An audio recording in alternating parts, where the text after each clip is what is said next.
पण ज्याच्या मनात समाधान आहे तोच खरा श्रीमंत आहे. समाधान हीच खरी संपत्ती आहे. 3. भक्ती मनातली असते. फक्त मंदिरात जाणं म्हणजे भक्ती नाही. भक्ती म्हणजे प्रत्येक क्षणी देवाची आठवण ठेवणं. हीच भक्ती मन शुद्ध करते आणि जीवन सुंदर करते. 4. राग मनाला जाळतो. राग दुसऱ्याला नाही, तुलाच जाळतो. रागाने सुख नाही मिळत, दुःखच वाढतं. म्हणून संयम आणि शांतता या 2 गोष्टी जपा. 5. दान निस्वार्थाने करा. दान हे नावासाठी नको, ते मन शुद्ध करण्यासाठी असतं.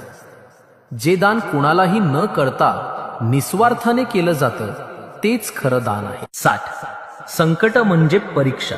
लोखंड तापलं की सोने होतं, तसंच संकट म्हणजे श्रद्धेची